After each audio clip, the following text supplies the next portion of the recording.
나눌 말씀은 이사야서 52장 7절 말씀입니다. 우리 한 절 말씀입니다. 이사야 52장 우리 7절 우리 한 절 말씀인데 우리 한 목소리로 같이 읽도록 하겠습니다. 이사야 52장 7절 우리 한 절 말씀입니다. 우리 함께 한 목소리로 읽도록 하겠습니다. 좋은 소식을 전하며 평화를 공포하며 복된 좋은 소식을 가져오며 구원을 공포하며 주를 향하여 이르기를 내 하나님 인치하신다 하는 자의 산을 넘는 거리 어찌 그리 아름다운가. 아멘. 저희 처형이 얼마 전에 둘째, 셋째를 한꺼번에 출산했습니다. 이 말은 쌍둥이를 출산을 했습니다. 남자 쌍둥이를 출산했는데 가끔 카톡에 사진을 올려옵니다. 근데 처음에는 태어났을 때 몸무게 차이가 이 첫째랑 둘째 차이에 좀 많이 났어요. 그래서 얘가 먼저 태어난 애고 얘가 뒤에 태어난 애구나라는 게 가늠이 됐는데 어느 순간 똑같아지더라고요. 똑같아지면서 아무리 저는 사진을 봐도 구분이 안 갑니다. 얘가 첫째인지 얘가 둘째인지 동생인지 구분이 안 갑니다. 저희 외가 쪽에도 이 쌍둥이가 있습니다. 여기는 딸 쌍둥이인데 지금 얘들은 다 커서 이제 21살 대학생이 되는데 요즘도 가면 얘들을 잘 구분을 못해요. 그래서 얘들 둘이 같이 앉아있으면 첫째 이름을 부르면서 둘의 눈빛을 살핍니다. 첫째 이름이 민정이거든요. 그래서 민정아 하면서 둘의 얼굴을 살핍니다. 그러면 민정이가 얘 하고 하면 얘가 첫째구나. 자연스럽게 대답하지 않은 애가 둘째가 됩니다. 얼핏 보면 잘 모르는데 그래도 자주 만나다 보니까 유심히 자세히 보면 이제 구분이 갑니다. 둘 다 여드름이 있는데 여드름이 조금 더 많은 애가 첫째고 여드름이 조금 더 적은 애가 둘째라는 걸. 근데 이걸 자세히 봐야지 구분이 됩니다. 얼핏 보면 구분이 잘 되지 않습니다. 제가 집이랑 교회가 가까운데 걸어 다녀야 되겠다라는 마음이 있었는데 걷기보다는 여전히 차를 많이 이용합니다. 차를 타고 올 때랑 가끔씩 차를 놔두고 교회를 걸어올 때랑은 느낌이 다릅니다. 분명히 똑같은 길을 제가 오고 갔는데 차로 지나갈 때는 그냥 쑥쑥 지나가서 잘 몰랐습니다. 그런데 걸어오다 보면 이곳에 어떤 가게가 있는지를 알게 됩니다. 어떤 꽃들이 피어져 있는지 어떤 잡초가 있는지를 상세한 것들을 알 수 있습니다. 차를 타고 지나갈 때는 몰랐는데 걸어갈 때 유심히 바라볼 때 그동안 바라보지 못했던 이 많은 것들을 발견하게 됩니다. 사람들과의 관계도 마찬가지죠. 우리가 그냥 유심히 보지 않으면 차이를 구분할 수가 없습니다. 예를 들어서 이제 머리를 갑자기 확 깎아오셨다, 머리를 바꾸셨다 이러면 눈에 확 띕니다. 저희 교회 집사님 중에 머리 헤어스타일을 확 바꾸신 분이 계세요. 티가 확 납니다. 집사님 헤어스타일이 바뀌었구나. 무슨 일이 있으신지 아는가? 아니 내심 걱정이 있습니다. 그런데 앞머리를 조금 자른다거나 이러면 구분이 가지 않습니다. 그런데 유심히 보는 사람들은 구분을 합니다. 특별히 우리 자매분들, 여성분들은 구분을 잘합니다. 남자분들은 아무리 봐도 변화된 게 없는데 여자분들은 딱 보면 압니다. 머리 새로 했네요. 핀을 못 보던 건데 새로운 핀을 샀구나. 머플러를 예전에 못 보던 건데 새로운 걸 하고 왔구나. 유심히 보면 보이는 것들이 있습니다. 우리가 성경을 읽을 때도 마찬가지입니다. 성경 통독이 참 중요합니다. 성경을 많이 읽는 것이 참 중요합니다. 그런데 많이 읽는 것도 중요하지만 우리가 때로는 성경 말씀을 깊이 자세히 들여다보는 것도 중요합니다. 왜냐하면 이 통독을 하다 보면 이 큰 이야기들은 우리가 다 기억하면서 넘어갑니다. 그런데 때로는 이 세심한 한 단어, 이 중요한 문구들을 놓치고 갈 때가 많습니다. 그래서 우리가 성경 통독과 함께 반드시 묵상의 시간들을 가지셔야 되고 이 성경 연구, 이 공부의 시간들을 가지셔야 됩니다. 그래야지 우리가 평소 통독하면서 놓치고 있었던 하나님의 그 중요한 뜻과 의미들을 이 묵상을 통해서 성경 연구와 공부를 통해서 알 수 있습니다. 오늘 읽은 본문 말씀 우리가 참 잘 아는 이 본문 말씀입니다.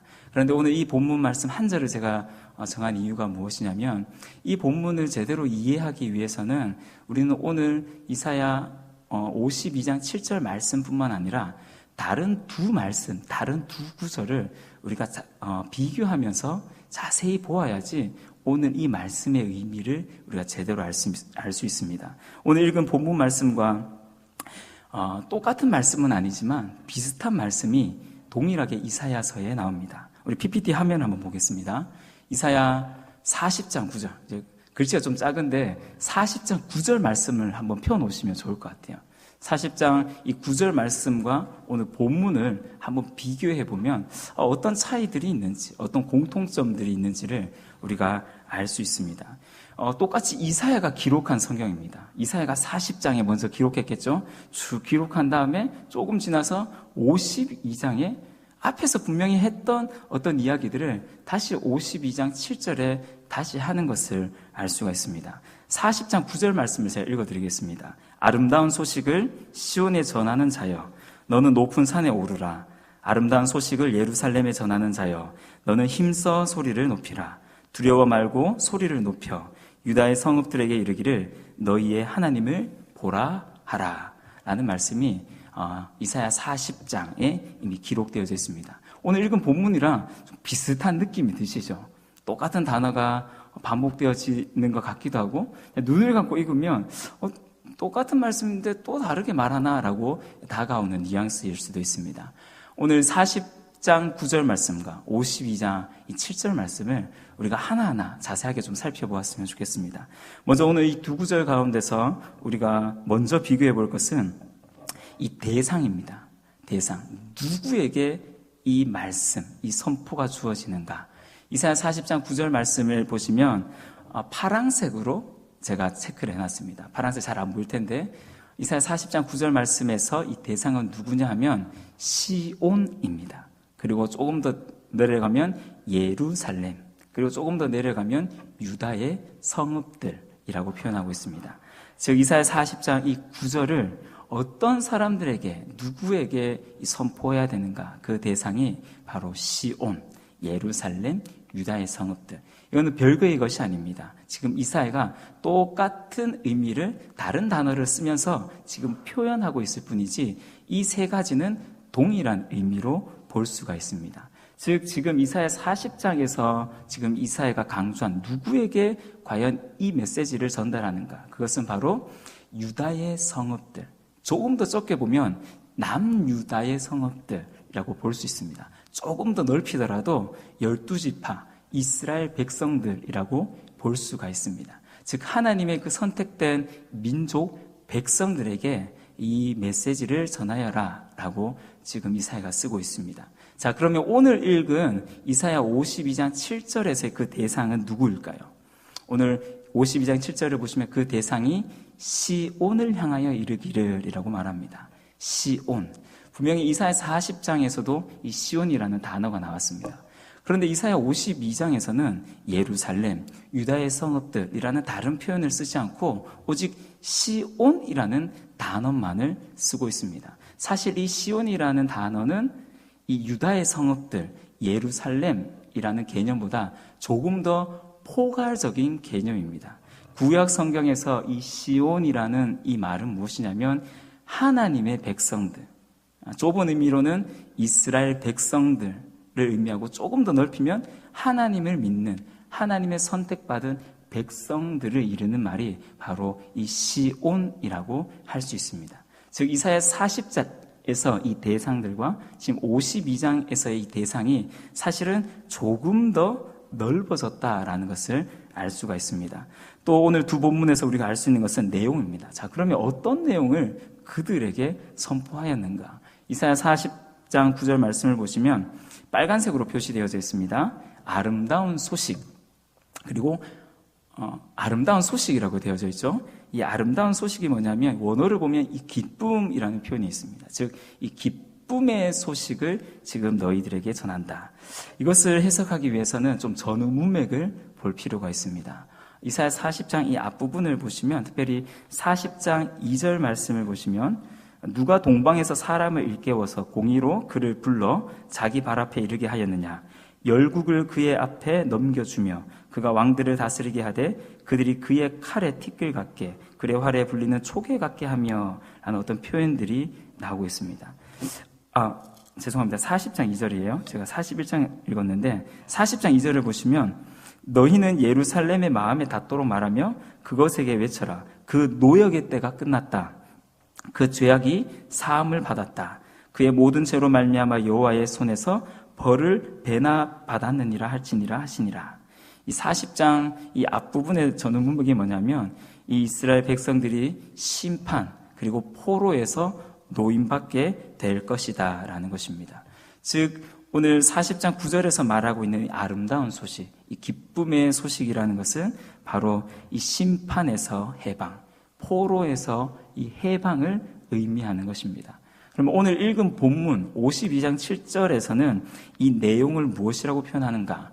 다양하게 표현하고 있습니다. 좋은 소식이라고 표현하고 평화라고 표현하기도 합니다. 그리고 복된 좋은 소식이다 라고 표현하기도 하며 구원이다 라고 표현하기도 합니다.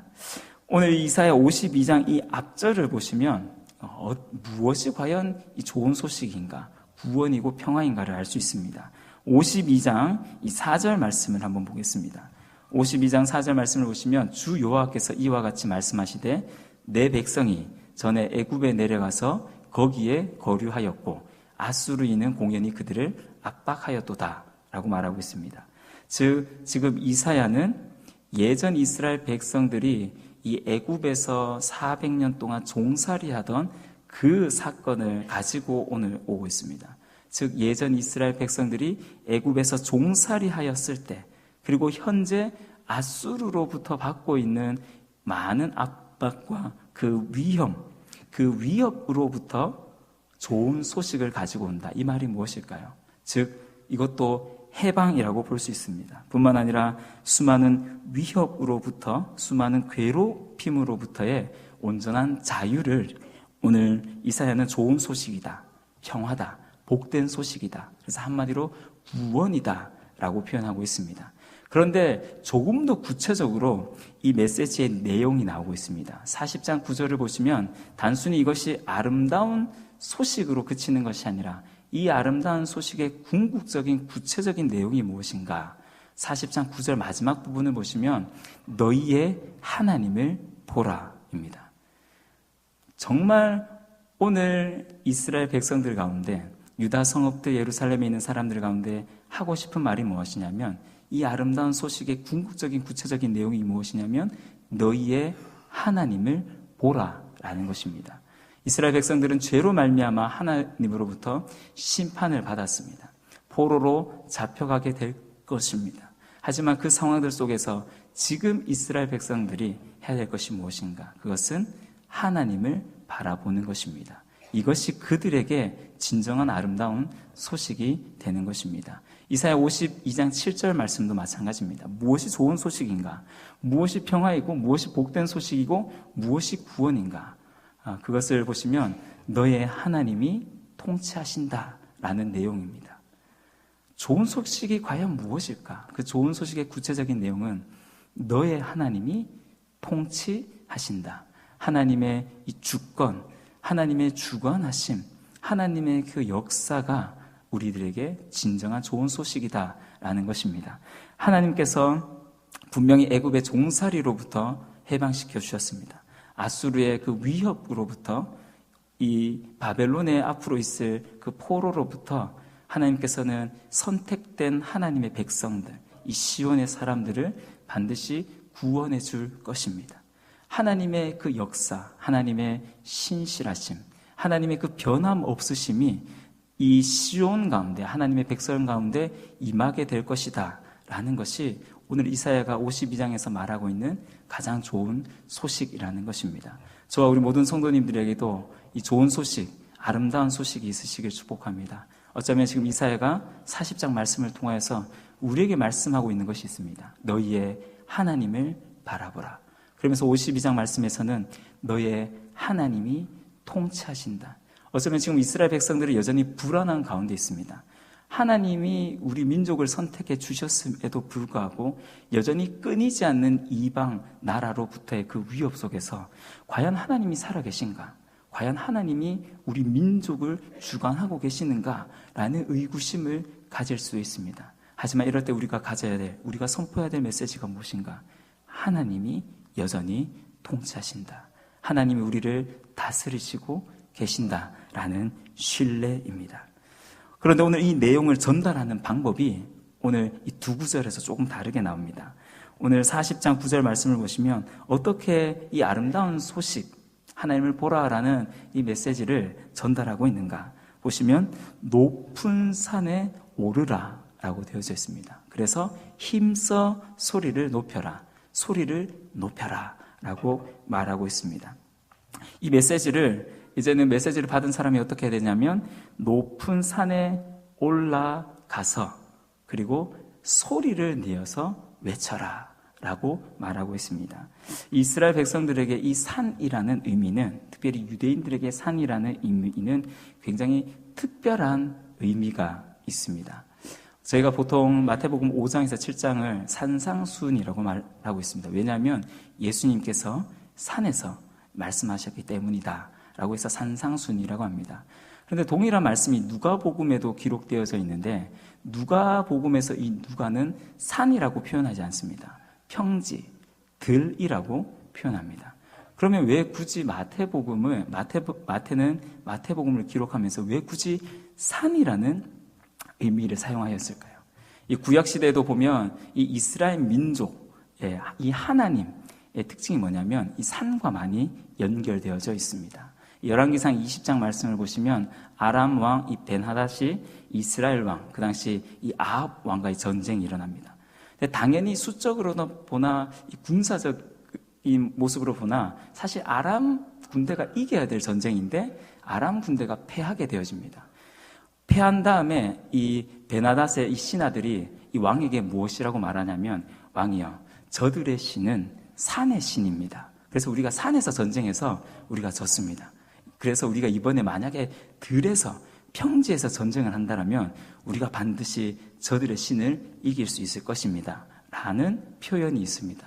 즉 이스라엘 민족뿐만 아니라 이방의 민족들이 이스라엘 이 백성들, 특별히 하나님에 대한 인식이 무엇이냐면 산의 신이라는 것입니다. 뿐만 아니라 구약 성경을 보더라도 이 산은 이스라엘 백성들에게 굉장히 중요한 의미입니다. 성도님들, 산, 구약 성경에서 산이라고 말했을 때 어떤 사건과 어떤 이미지가 떠오르십니까? 당장 생각해봐도 많은 사건들이 있습니다. 방주, 아라랏산이 떠오르기도 합니다. 아브라함이 그의 아들을 모리아산에서 바치게 됩니다. 가장 중요한 이 산의 개념이 무엇이냐면 바로 이 시내산에서 모세가 율법을 받은 것입니다. 뿐만 아니라 이 호렙산도 나오고 이 갈멜산, 이 엘리야의 갈멜산 전투도 나옵니다. 그래서 유대인들, 이 당시 1세기를 살아갔던 예수님 시대 당시 이 유대인들이 산이라고 하면 특별한 의미로 다가오는 것이죠. 그래서 마태가 마태복음을 기록하면서 산상수훈을 산에서라는 이 산을 강조합니다. 이 말은 뭐냐면 이제 집중해서 들어라. 예수님께서 정말 중요한 말씀하시니까 너희 귀 기울여 들어라라는 의미가 있습니다. 이처럼 이 산이라는 의미가 이스라엘 백성들에게 굉장히 중요한 의미인데 이 산에 올라가서 외치라라는 것입니다. 그러니까 산에 올라가서 외쳐라, 공적인 선포를 말합니다.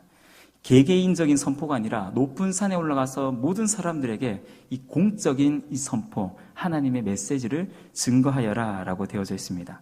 뿐만 아니라 오늘 이 말씀을 보시면 산에 오르라 라는 표현이 있습니다. 그래서 이 표현을 가지고 이사야 52장 7절을 보시면 이 이사야가 40장 말씀에는 정확하게 단어를 쓰지 않았는데 52장에서 이 말씀을 다시 한번 본인 스스로가 인용하면서 이 부분을 발이라고 옮겨 적습니다. 즉 높은 산에 오르라. 산을 오르기 위해서는 우리가 발로 올라야 됩니다. 그래서 이사야는 52장에서 이것을 조금 더 구체적으로 이 발이라는 표현을 씁니다. 그리고 단순히 산에 오르라라는 표현을 쓰는 것이 아니라 이사야가 52장에서는 산을 넘는 발이라고 쓰고 있습니다. 이 말은 특별히 우리의 행위, 우리의 행동, 우리의 순종과 우리의 헌신을 뜻하는 것입니다. 우리에게 어떤 메시지가 주어졌습니다. 선포해야 될 아름다운 소식, 좋은 소식이 우리에게 전해졌습니다. 자, 그렇다면 이 말씀을 전하기 위해서는 우리가 먼저 순종해야 되고 거기에는 헌신이 뒤따를 수밖에 없습니다. 그런데 특별히 이사야 52장 1, 7절에서는 산을 넘는 발이 어찌 그리 아름다운가? 뭐가 아름답다라고 지금 표현하고 있나요? 발이 아름답다라고 표현하고 있습니다. 발이 아름답다, 발이 예쁘게 생겼다라는 말이 아닙니다. 성경에서 발, 우리 신체 부위 중에 가장 더러운 곳이 어디인가? 그것은 발입니다. 신약 성경을 보더라도 밖에 외출을 하고 들어오면 반드시 해야 될 정결 의식이 있는데 그것이 무엇이냐면 발을 씻는 것입니다. 발이 더럽기 때문입니다. 특별히 종이 있는 사람들은 절대 본인 스스로 본인 손으로 발을 씻지 않습니다. 왜냐하면 발이 더럽기 때문에. 그래서 종들이 주인의 발을 씻는 것이 관례였습니다. 그만큼 발은 굉장히 더러운 신체 부위입니다. 그런데 오늘 이사야가 뭐라 말하냐면 그 발이 어찌 그리 아름다운가 라고 표현하고 있습니다. 발이 아름답다라고 표현하고 있습니다. 이것은 무엇이냐면 우리의 순종과 우리의 헌신이 아름답다라는 것입니다. 궁극적으로 우리의 발이 아름다울 수 있는 이유가 무엇이냐면 우리의 발이 아름다운 것이 아니라 사실은 우리의 입이 아름답기 때문입니다.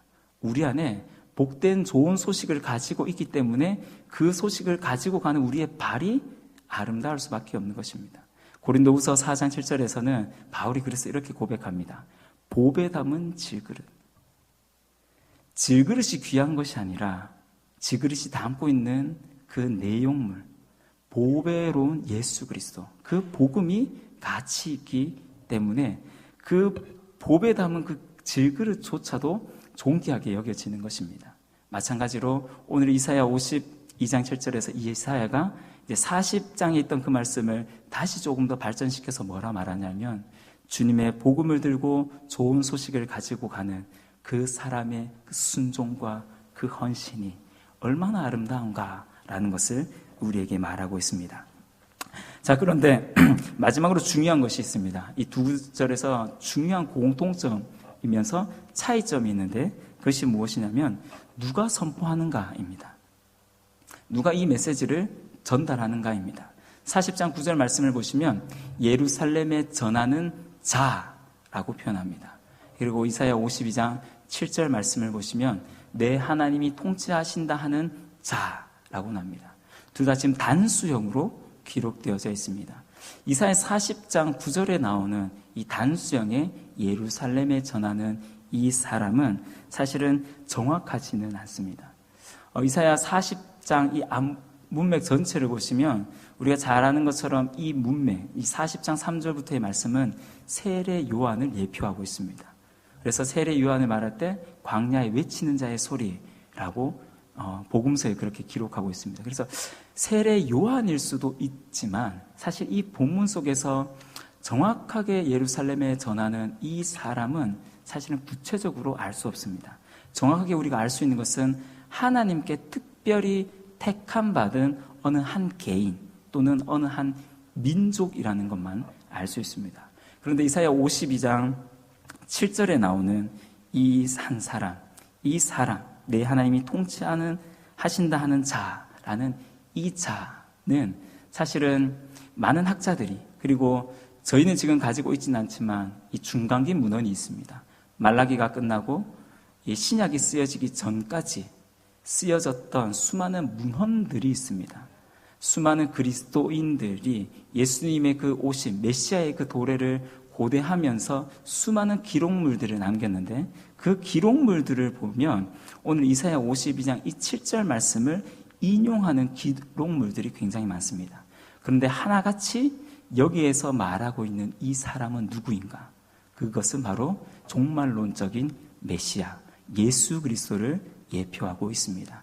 즉 예수 그리스도를 통하여서 우리 가운데 궁극적으로 좋은 소식과 평화, 복된 소식, 그 구원이 공포될 것이다 라는 것을 이사야가 예언하고 있는 것입니다.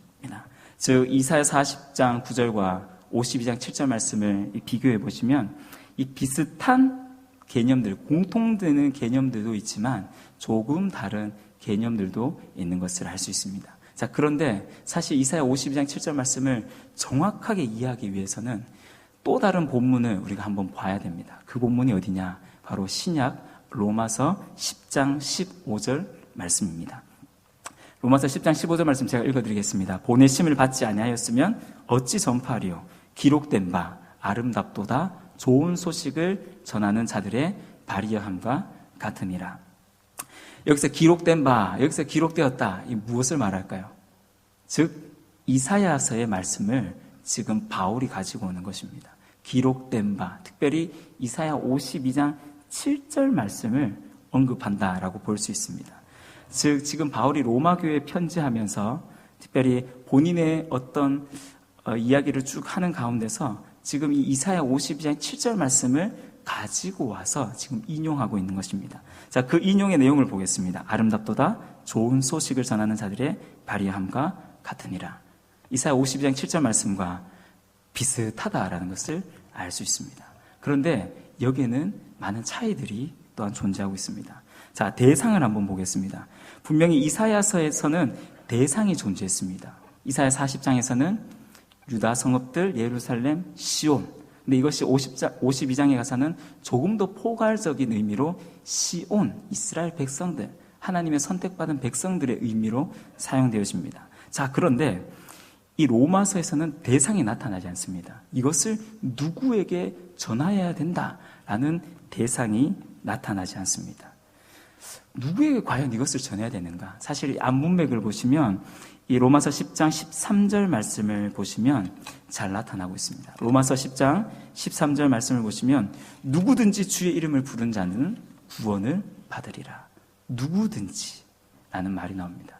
즉 지금 로마서에서의 그 대상은 지금 10장 15절에서는 밝히지 않지만 그 대상이 특정한 어느 한 부류의 사람이 아니다라는 것을 우리에게 말씀해 주고 있습니다. 뿐만 아니라 이 내용적인 부분도 조금 다릅니다. 우리 이사야서에서의 이 좋은 소식이 무엇인가? 그것은 우리가 앞에 살펴보았지만 해방, 자유, 평안으로 해석할 수가 있습니다. 하나님이 통치하신다. 하나님을 바라보라. 라는 이 내용이었습니다. 그런데 오늘 로마서 10장에 나오는 이 좋은 소식을 전한다. 좋은 소식은 무엇이 좋은 소식일까요? 그러면 여전히 앞문맥을 좀 살펴보셔야 됩니다. 로마서 10장 1절에서 이 14절까지의 이 앞문맥을 보시면 지금 바울이 로마 교회에 무엇을 말하고 있는가를 보면 됩니다. 그것이 무엇이냐면 믿음으로 말미암는 의를 강조하고 있습니다. 10장 4절을 보시면 그리스도는 모든 믿는 자에게 의를 이루기 위하여 율법의 마침이 되셨다. 그리고 10장 10절을 보시면 사람이 마음으로 믿어 의에 이르고 입으로 시인하여 구원에 이른다. 즉 바울이 앞에서 말하고 있는 게 무엇이냐면 믿음으로 말미암아 우리가 의롭게 되어진다. 구원을 받는다라는 것을 강조하고 있습니다. 이것이 바로 좋은 소식이다라고 지금 바울은 강조하고 있는 것입니다. 또한 전달하는 방법도 다릅니다. 이사야에서는 산을 넘는 발이라고 되어져 있습니다. 그런데 오늘 로마서에서는 바울이 이 말씀을 인용하면서 산을 넘는 이라는 이 문구를 빼버리고 그냥 발이라는 단어만 쓰고 있습니다. 앞에서도 살펴보았지만 이 발이라는 것은 우리의 행위, 순종, 헌신을 뜻하는 것입니다. 이 헌신이 정말 복된 좋은 소식이 되기 위해서는 앞에서 말씀드렸지만 좋은 소식을 가지고 가는 발이 되어야 됩니다. 그러니까 이 산을 넘는다라는 표현을 빼긴 뺐지만 여전히 바울은 이 이사야가 말하고 있는 그 의미를 지금 그대로 가지고 와서 로마 교회 성도들에게 말씀을 하고 있는 것입니다. 너희가 그리스도의 복음을 좋은 소식을 가지고 있다라면 너희는 그것을 전하는 발을 함께 가져야 된다. 그러면서도 로마에서도 말을 하고 있습니다. 로마에서도 아름답도다.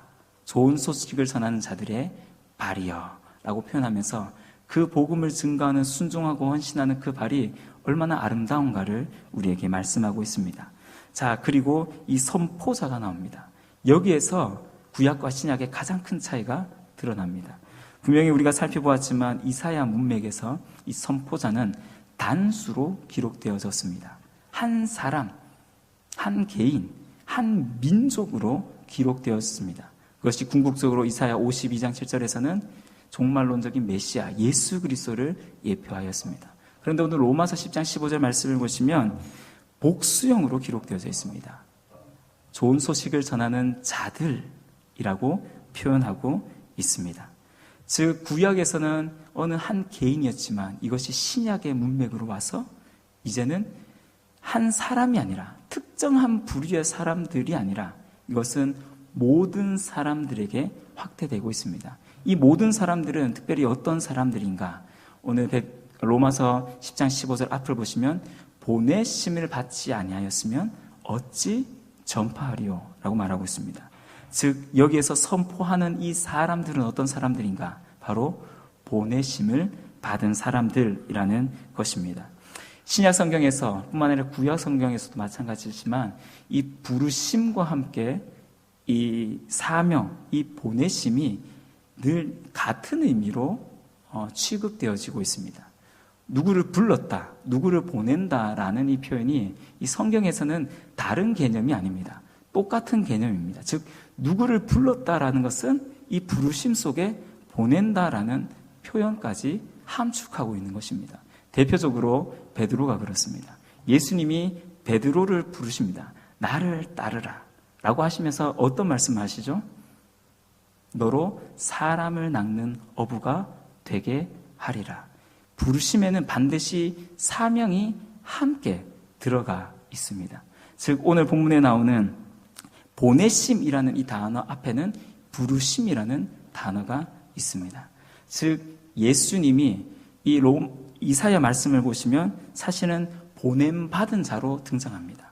하나님으로부터 이 구원을 선포하는 보냄받은 자로 예수님이 이 땅 가운데 오셨습니다. 자, 그러면서 예수님이 승천하시면서 보냄받은 예수님이 이제는 그의 제자들을 향하여서 제자들을 보내는 자로 세워지고 있습니다. 내가 너희를 보낸다.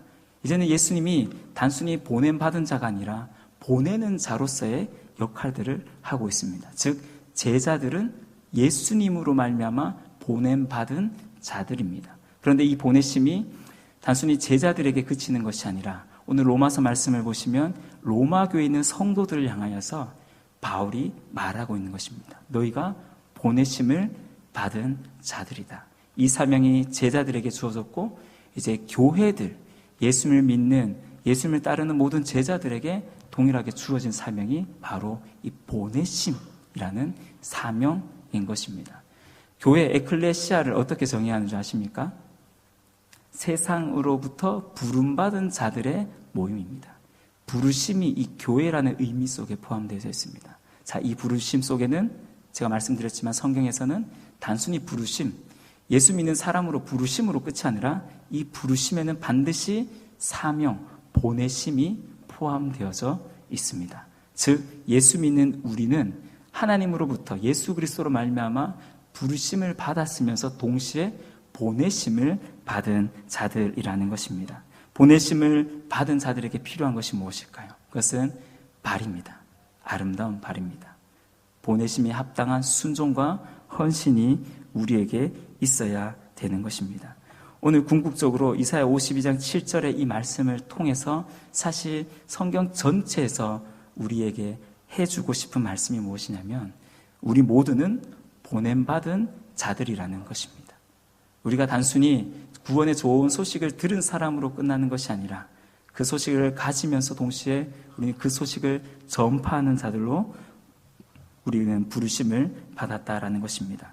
보내심을 받은 자들에게 중요한 것이 오늘 본문을 보시면 좋은 소식이 우리 안에 있어야 되고 두 번째로는 아름다운 발이 우리에게 있어야 되는 것입니다. 순종과 헌신이 하나님 말씀을 향한 힘써 행하는 몸부림이 저와 우리 모두에게 있어야 된다라는 것입니다. 사랑하는 성도님들, 예수님이 이 땅 가운데 복된 소식을 전하는 산을 넘는 발을 가진 자로 이 땅 가운데 오셨습니다. 그 예수님이 저와 우리 모든 성도님들을 다시 세상 가운데 보내는 자로 부르심을 또한 받으신 것입니다. 저와 여러분들은 예수님으로 말미암아 부르심을, 보내심을 받은 자들입니다. 로마서 10장 13절 15절 말씀, 우리가 잘 아는 말씀입니다. 그 말씀을 정리해 보면 이것입니다. 누구든지 주의 이름을 부르는 자는 구원을 받으리라. 구원을 받기 위해서 선행되어져야 될 것이 무엇이냐면 그것은 부르는 것입니다. 주의 이름을 부르는 것. 자, 12절 말씀을 볼까요? 자, 부르기 위해서는 무엇이 필요할까요? 12절과 11절을 보시면 믿어야 됩니다. 믿을 때 주를 부를 수가 있습니다. 자, 믿기 위해서는 무엇이 필요할까요? 자, 그러면 들음이 있어야 됩니다. 14절 말씀을 보시면 믿기 위해서는 들음이 있어야 됩니다. 자, 듣기 위해서는 어떤 선행 작업이 있어야 될까요? 누군가가 전파하여야 합니다. 자, 누군가가 전파하기 위해서 선행되어져야 될 게 무엇일까요? 로마서 10장 15절 말씀에 보내심입니다.